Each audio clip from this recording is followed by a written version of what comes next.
Tuesday at 7 o'clock in the mornings. Oh, yesterday? Yeah, it All right, was it's yesterday. 4 o'clock. No, that was like a We're long going time to call ago. this meeting to order. We're going to start off by requesting confirmation from Park and Rec staff that the Kansas Open Meeting Act required notice has been properly provided. It was. Now we're going to start off with roll call. Bruce Richardson. Ann Zimmerman.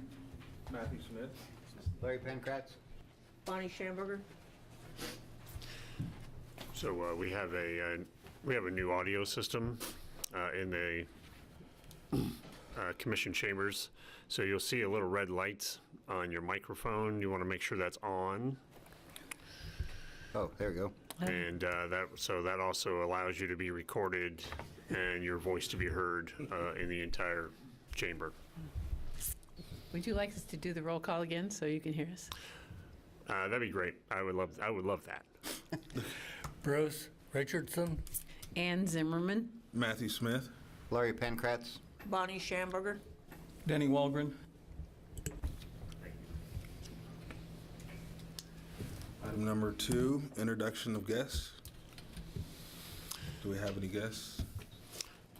We do have a new staff member with us, our park superintendent, Dennis Arnold, who is across the way from me.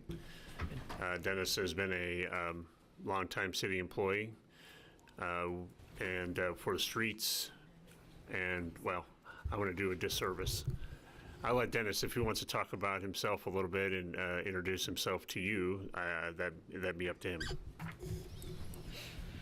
I'm Dennis Arnold. Started with the city in '89 with building maintenance.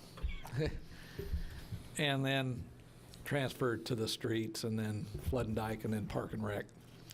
And just got hired on as the new superintendent. Great. Welcome. Congratulations. Thank you. Yep. Thank you. Glad you're here.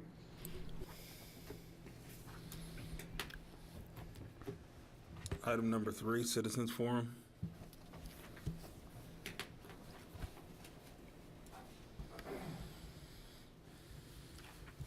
Hello. How are you today? Doing well.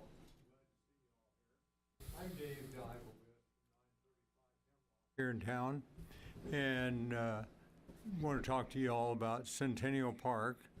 I'm kind of representing the area out there, and John Blanchard's here with me, and we want to talk to you a little bit about getting on your agenda, probably right after the first of the year, and with some proposals that we'd like to see get started and try to get a plan set up for Centennial Park and get some things done out there in the southwest part of town. So John, you want to talk just a second and kind of give them an idea of what we're really going to talk about? Yeah, hello. Once again, my name is John Blanchard, and it's good to see a lot of new faces. Congratulations, Mr. Arnold. I think, Denny, you're the only one that's been here since we've been talking about Centennial Park. And again, thank you for the interest that you've shown in that park, in that area of town. As Dave said, we came to the Parks and Rec Advisory Board, I think, a little over a year and a half ago, maybe close to 2 years ago. We were hoping to maybe get some action going in Centennial Park, but between staff changes and pandemics and other things, we've been kind of held up a little bit. But since we were with you last talking about next steps, we did have a meeting with Chris Cotton and with Jeff, and that meeting went really well. We felt that not just Chris, but also Jeff was supportive of the ideas that we wanted to move forward with. And just to fill those of you that weren't part of the group at that time, the Parks and Rec Master Plan delineates different things that that Centennial Park's future would hold as far as parks and recreation activity areas, equipment, different things like whether it's a skateboard park or a pickleball court or walking trails or play fields or play equipment, all those different things. It lays that all out as one of a couple of, maybe 2 or 3 different areas that the Parks and Rec master planner, Dick Horton, kind of did a deep dive into, kind of gave a little more detail on some of those areas. Centennial Park was one of them. What we've done is we simply have, with our neighborhood group there at Centennial Park that Dave is the president of, we just have prioritized the 3 things that we would really like to see done out there. One is a walking trail, and we've kind of narrowed that down to, it doesn't have to be elaborate, a 6-foot wide walking trail that's gravel similar to Jerry Ivey Park would be wonderful. The second thing is to complete the clearing area of the multi-purpose area out there. If you drive by Centennial Park, you'll see that there's a big multi-purpose area in the middle, but there are still some old dead cottonwood trees out there. And it needs to have some fill brought in and then graded to support positive drainage. A few years back, the city went in and removed a lot of old driveways and foundations, and that was wonderful. And it really laid the groundwork for being able to do these multi-purpose fields, but also the walking trails. And then the third thing is just some security lighting around the perimeter of the park, and that would help to go in conjunction with the walking trail. But in general, if you go there in the evening, you'll notice that it's quite dark there, and if we want to encourage people to walk and exercise on that trail, then we really would want to probably coordinate with Westar to see what we could get as far as security lighting out there. One last thing, and Dave brings this up to me all the time, and it really is, I think, an important sort of bonus to what we want to do, the 3 small things we want to do, is the commercial traffic that comes in off of Crawford, having the interstate interchange there, that Dave lives in the neighborhood and mentions all the times that he sees people out there with their dogs and their pets, and it's the only place for them to really pull off and exercise their dogs or allow them to Kids too. And kids to relax and unwind. But so we have in our plan, and we'll dust those off and get them to you guys. But we maybe just would like to see something that's not on the Parks and Rec master plan, is maybe just a little watering station and a stand there to have bags so people could pick up their dogs' messes. So we have that on our plan. It's kind of down there on the corner by the commercial areas. But what we'd like to do, and Dave mentioned it as we got started, we'd like to bring you our plan formally to you as an advisory board. We ultimately want to take it to the city commission, but we want to start with you guys, because a good recommendation from you, I think, would be quite helpful.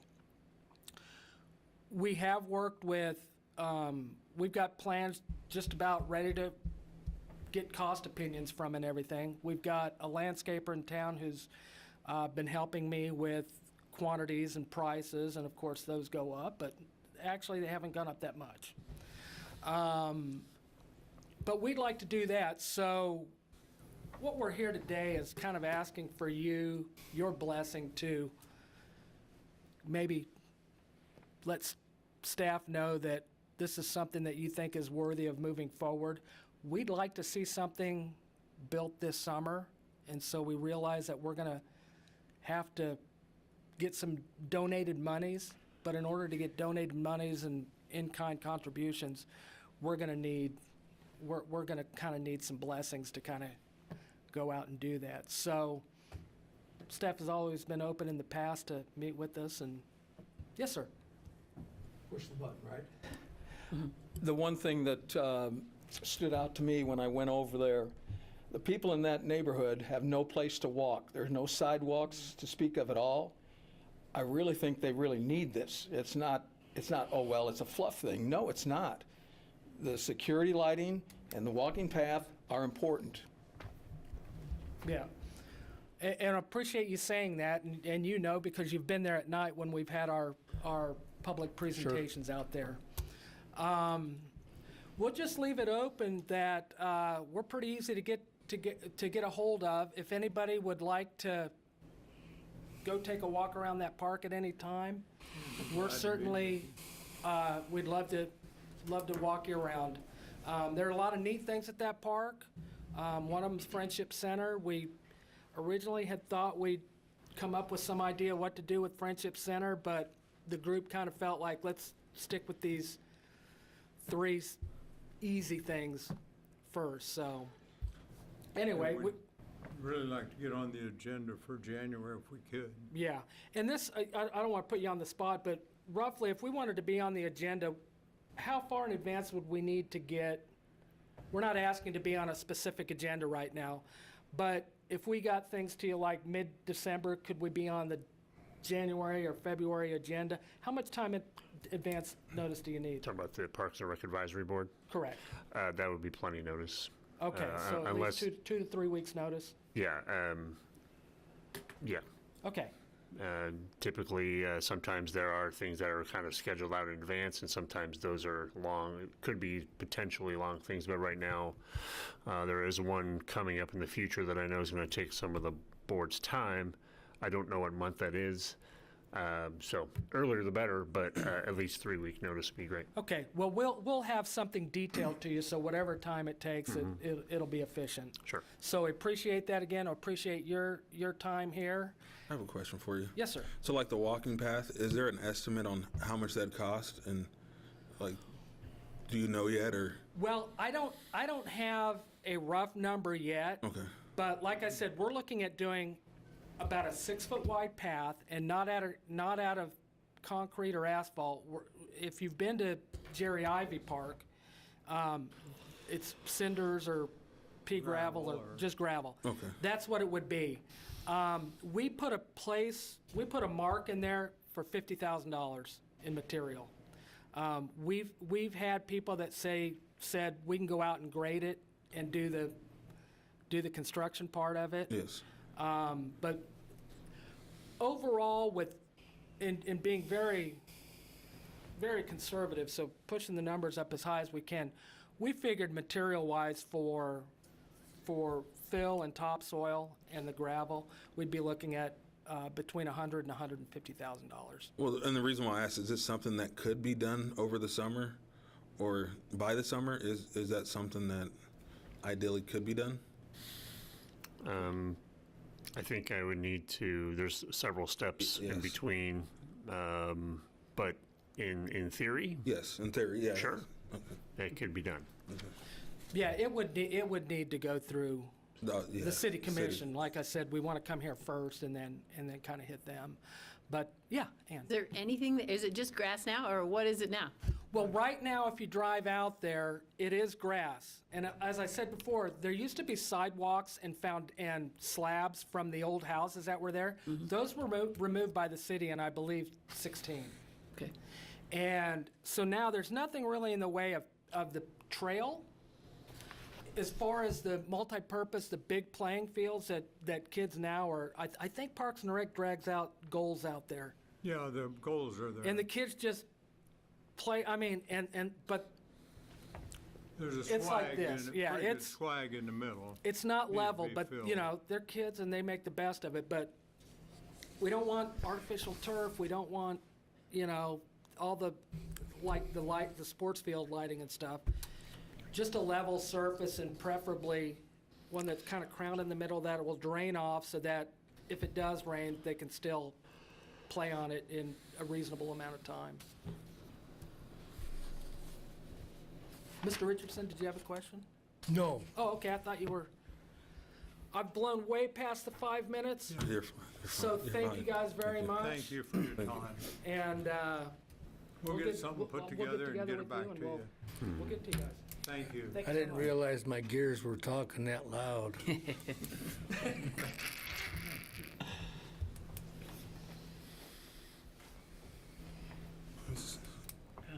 That's it. The next is approval of the agenda.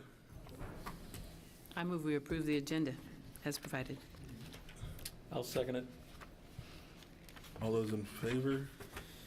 Aye. Aye.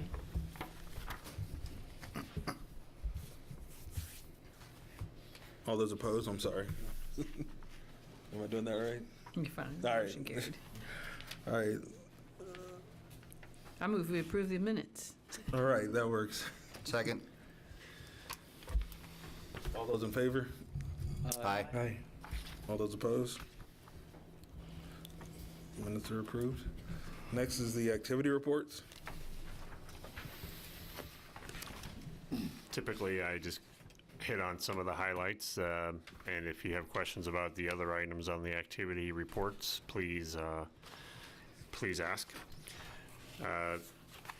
Cemetery accomplishments, you can see the image there on the page about cemetery staff set 3 memorial walls. I have a question. Could I ask Of what a course. polar track is? Because this says staff put the second polar track together. I'll let Dennis or Brett answer that question. The Polar Track unit is a mower. It can be converted into a mower, and then in the wintertime, it can be transferred into snow removal equipment. Thank you.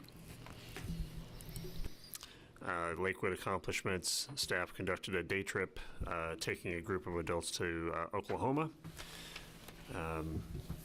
Our Lakewood staff, our Lakewood Natural Resources supervisor has been taking on a bulk of the trips and tours that we do as our department, and he does a great job at those. Special events, we had a Halloween party, which was jam-packed inside the field house. And it's probably the most attended Halloween party that I've ever been in my time here. So much so that I'm thinking of ideas of how do we handle this in the future, because I think it's going to grow even larger and larger than the field house can safely accommodate. Rounds played at the municipal golf course were higher than average. Driving range has been very busy. As you remember, you might recall that the driving range was shut down for a period of time due to the storm damage that we had to the nets that occurred in December. And we got those up midsummer, August sometime, and it's been very popular since then.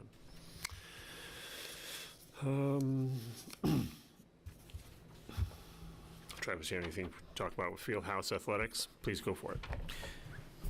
Yeah, I can touch base a little bit on that. October is really, really busy for us. Just you new folks, our same staff, programs outdoors and in the field house too. So that spreads us a little thin, but we managed to get the job done. October just kind of marks the end of our outdoor season. Soccer complex is busy. He ended his leagues with a tournament, and then. If I didn't mention this before, we did offer an adult fall slow pitch league, and we only did it in the fall, and that's because of the shortage of officials. So we offered that this fall. It was very popular. We plan on offering it again next fall, but again, keep in mind the shortage of officials. So, but that went pretty well. In the field house, we were busy. I mean, we had 24 adult volleyball teams, and then you have the 23 youth volleyball teams. So very busy with that. Burke runs a pretty cool NFL flag football over on the turf, and we had to cap it at 8 teams because of the space and the officials. Smoky Valley utilizes the facility kind of as their home now for volleyball, and then they just fired up basketball. So they're very busy in the facility.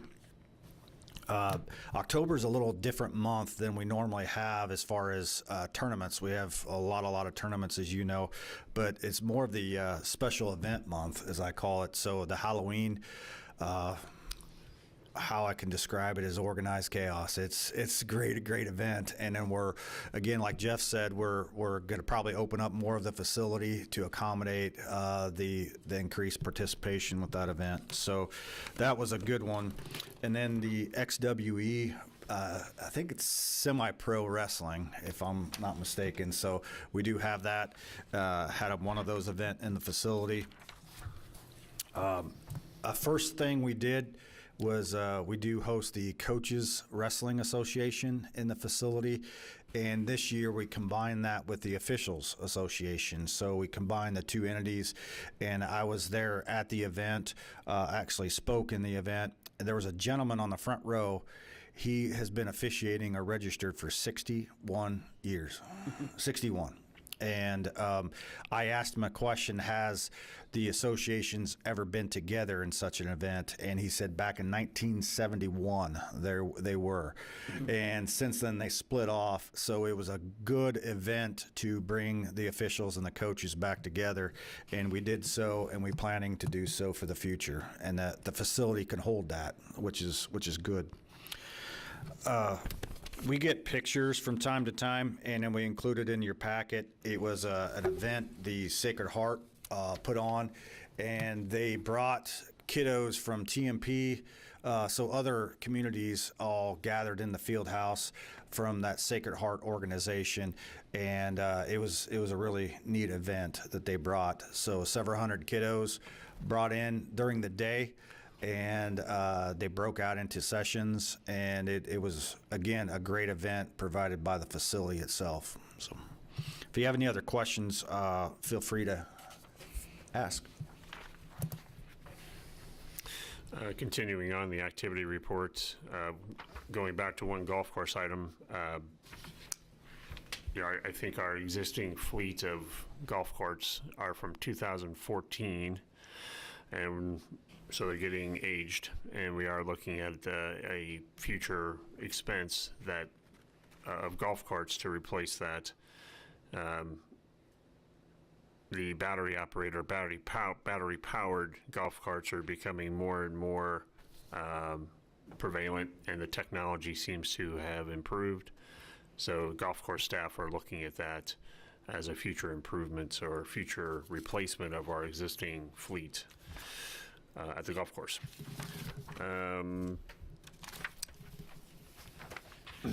One item in your activity report, City Commission approved a construction contract to Nemaha Sports Construction for Bill Burke Park to place infield turf at 8 infields of Bill Burke. My note here said, in the activity report, it said construction set to take place starting in November, and it has already, in fact, started at Bill Burke Park.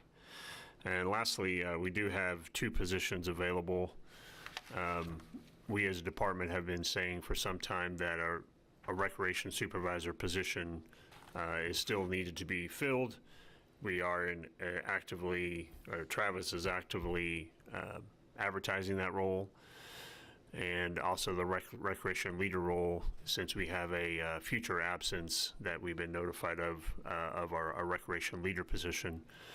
The recreation supervisor role, as I've probably talked about often in the past, has some of those things that we haven't been able to accomplish from that role, which was senior recreation, therapeutic recreation, having someone to lead our day camp, and some of those special events. That's where that position ties into, as well as some of our community engagement. That's an important role for that position, and we are getting ready to fill that. Lastly, of the activity reports, there was a member of the advisory board who asked a question about our facility maintenance division and why do we provide this information. We attempted to provide more data or more narrative about why we provide this information in the activity report, and we added a few more sentences and some more detail to that last part of the activity report to give you an idea of what we use the information for and how important it is to us. Thank you. Thank you. I had one question.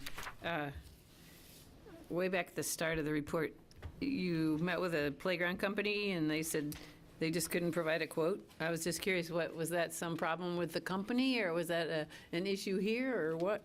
Why would a company just say they couldn't provide a quote? The playground company, we was a refurbishing company or a reconditioning company. So they take existing playgrounds and make them look new. They are in North Carolina, and they felt that the logistics of getting here would be an added expense, and they weren't interested in quoting. So I probably would let Brett speak to the more of this, but I don't know how much. We have not got into the reconditioning business or the refurbishing of existing playgrounds business. We usually are replacing playgrounds. Looked at as an option of a potential savings to do so. Instead of replacing the next 6 over the next 10 years, for example, what if we were able to recondition or refurbish? That would save us maybe 50% of the new cost. So it was worthy of exploring the option, and we're still exploring the option to see if we can find someone who would be willing to give us a quote, just so we know the information. Thank you. On the cemetery report, what's the 3 memorial walls for?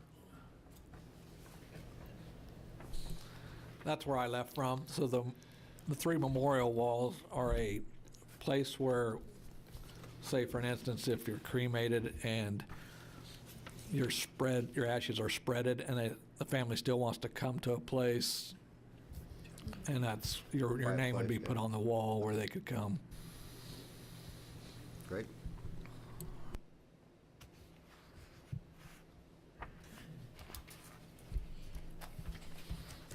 Moving on to new business.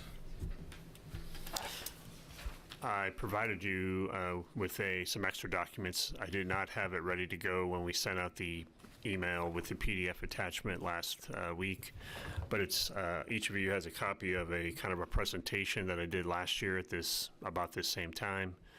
I'll go through this presentation quickly. I won't spend a lot of time on it, but it was a preliminary information about cost recovery, the cost recovery policy.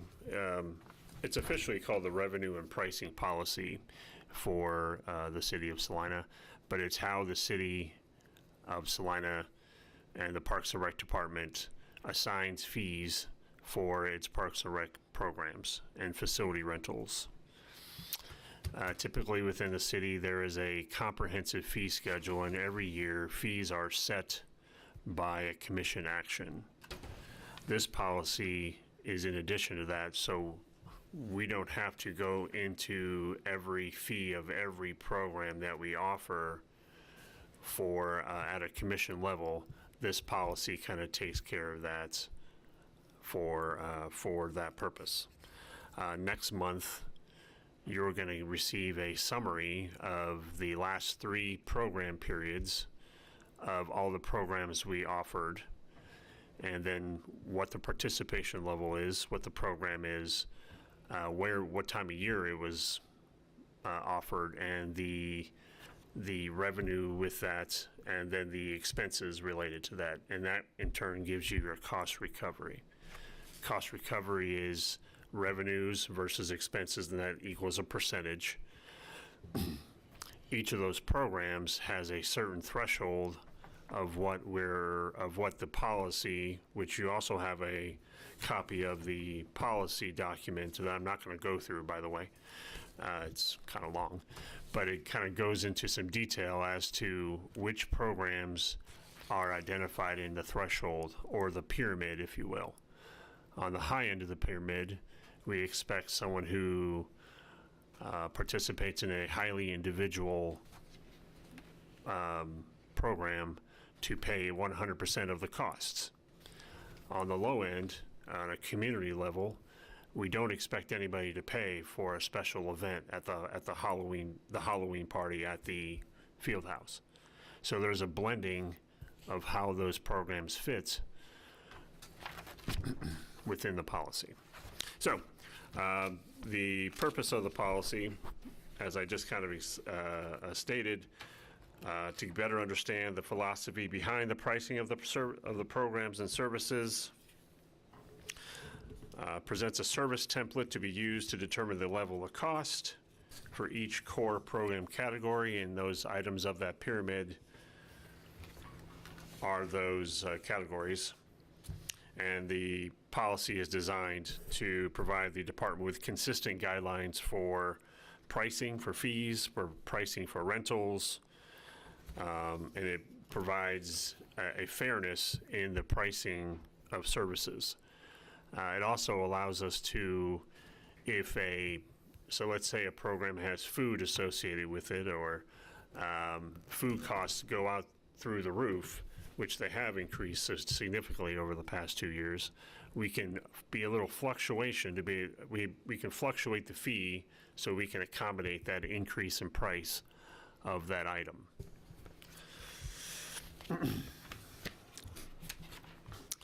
I won't read all this. If you have questions, please let me know. So each program has a cost recovery target that is in that pyramid, and you'll find the pyramid in the policy document. Review prices annually. That's what we're doing right now. We're reviewing the prices. I'm sorry, in December, we're going to review the prices with you. Adjust fees, alter programs to stay within the cost recovery range. Next month, there'll also be a recommendation of those fees for 2023. We, as the policy allows, we are allowed to increase any program up to 10% of the cost. So if it's a $5 program, we're allowed to go up 50 cents. So like I said, typically fees will increase no more than 10% in one calendar year. We establish goals for facilities before they're built. So for bringing on a new program, we try to establish a cost recovery for that. We have a scholarship program, and we do identify people that are non-for-profit 501c3s to allow them to gain. Oh, sorry. Outside users that are 501c3s, we allow people to have special event permits.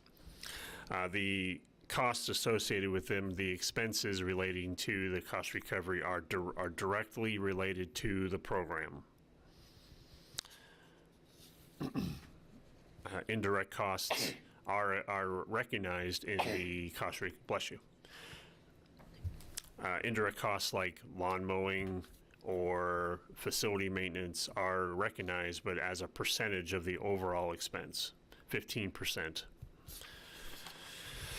You get into the pyramid. The pyramid gives you an idea of some of those highly individual benefits, mostly individual benefit, individual community benefits, community individual benefit, and community benefit. And the next 4 or 5 slides give you a little more detail about those 5 categories of the cost recovery pyramid and some example programs that would fit inside that. At the bottom of that pyramid, playgrounds, special events, trails, and then it goes up from there. So on a certain program, let's say Fieldhouse Camp, summer camp, Travis and I were just talking about this yesterday. We might expect to earn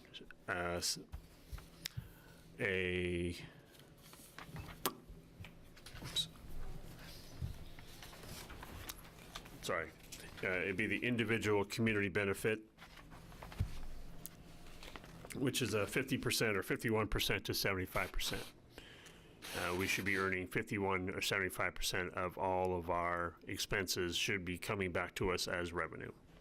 Does that make sense? So I wanted to give you a forewarning. Let me back up a minute. I gave an example of the cost recovery tracking form that we use, which is kind of small and hard to read. Next month I'll give you a full-size copy. And in summary, this is kind of one of our this is a key performance indicator for the recreation department.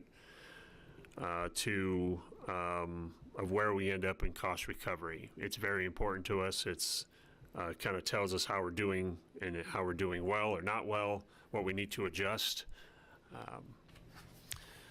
And as I stated here in the last paragraph, we will present to you the 2022 program summary, cost recovery summaries, and some recommendations that we would present to you in the December meeting, and the recommendations are based on the policy. From there, based on your recommendation, I take it to the city manager and possibly the city commission if needed. Is there any questions about the cost recovery policy? What would have to go to the city commission? Is that something bigger than 10% or something? You're exactly right. Okay. So last year, for example, this board, I presented to you the summary. There were two areas that we wanted to address and go above the 10%. One was at Kenwood Cove for day pass fees and membership fees. And the other two were shelter rentals and facility rentals, where we did quite a bit of work to justify why we wanted to. The reasons were the costs associated with maintaining those facilities and the park shelters were going up.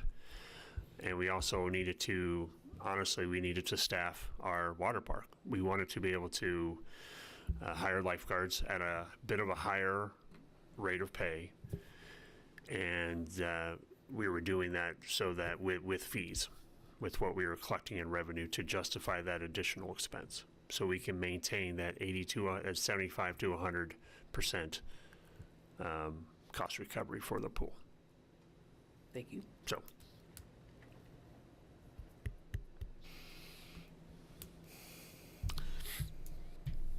If there's no other questions regarding cost recovery, I'll move on to the next one.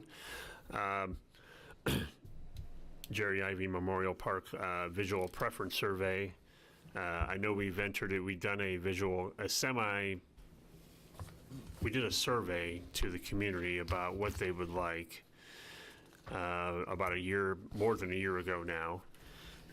With the added information that we received from the engineering report for the water depth and the water balance, showed us some of our deficits, if you will. And those deficits that I talked about last month were, the low, the depth of water is allowing sunlight to come through. The watershed is not enough. There's not enough watershed around that pond to provide more water, naturally occurring water to that pond. We have a consistent algae problem, blue-green algae problem. And so the direction was given to me that to enter into an agreement to do another visual preference survey and identify some other options other than a pond. What other water attractions, what other water features are out there that we can try to show the public and engage their interest. On tentatively, right now, December 6th, which is a Monday, there is a study session for the City Commission, and that study session will be at 2 or 2:30 p.m.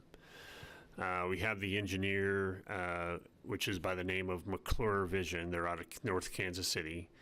They'll be assisting in conducting a visual preference survey for several items with the people in this audience or people in this room. And I wanted to take the time to invite the advisory board to that meeting on Monday, December 6th. We won't have a meeting for the Parks and Rec Advisory Board before that, unless it's this one, so I wanted to make sure you were invited to that. I'd love to get your feedback. How it's tentatively supposed to go is you would be in the audience and you'd be able to interact with the visual items that are displayed via your phone with a smartphone. So certainly there'll be an opportunity for feedback as well at the podium. So wanted to make sure I invited you all to that. Jeff, you said the December 6th. It's the 5th. Monday is the 5th. December 5th. I'm so sorry. Thank you. I could have Just to sworn it was the 6th. Clarify that. Thank you, Brett. December 5th. What was the time? I don't have the firm time. It should be 2 p.m. or 2:30 p.m. Here. in this room. Yes, ma'am. And it's a study session for the city commission. They normally hold those study sessions prior to the city commission meeting at 4 p.m. December 5th. Any questions about that? I'm sorry.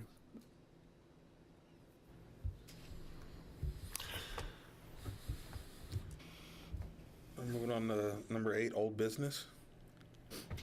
As I reported earlier, Bill Burke turf improvement project has started. They've been moving dirt. Brett and I went out and visited today. They removed that top few inches of playing surface and are starting making drainage pathways towards the river.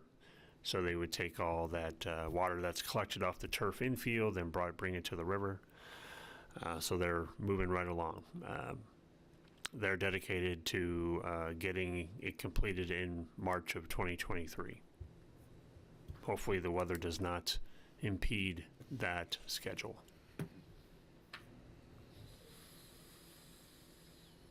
And the 8B, I believe it was Mr. Pankratz, asked a question last month about the Charles Hyde Memorial at Gypsum Hill. I don't remember the actual question, but I did have a little bit of an update. When that was damaged, I learned that it was quite old. It was a Sears and Roebuck shelter that was possibly, I couldn't verify, but Dennis might know more than me. I could not verify, but it seems to be, it was probably donated from or provided as someone's memorial of their grave. At the time, in December, when we had the windstorm and it got damaged, Parks Direct staff were directed to take care of it. And that's how it became city responsibility.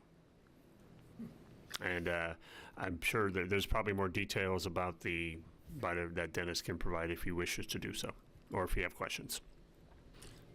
The reason I brought it up is just, there's probably other memorials that could be at the cemetery and why one has a preference over the rest of them. I mean, it's a cool looking finish now, but.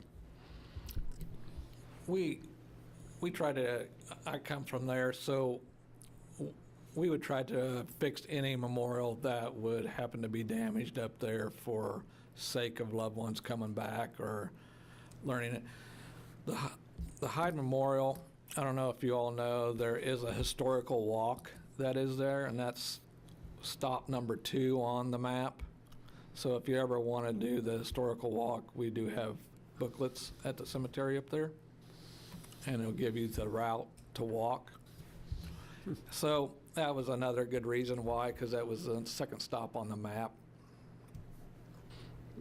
The plaque is one of the most unique plaques I've ever seen. The guy died of consumption in 1800, so it was, yes, and it was his friends. I read that. Yeah, it was his friends that bought the shelter to give respect to him. So I've never seen a plaque like that before. yeah, and we ended up making a new plaque to go beside the new structure of showing what the old shelter looked like. Mm-hmm. So it turned out really nice. So. Mm-hmm.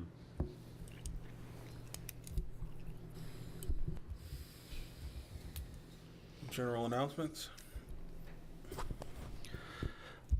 Next month, I do plan on giving you the results from the outdoor tournaments and from Bill Burke. I normally do that in around November, December time as the outdoor season closes. And then in January, I can provide the tournament results, event results from the field house as well. Since we do have quite a few coming online here in December, give me a little time for that report come January.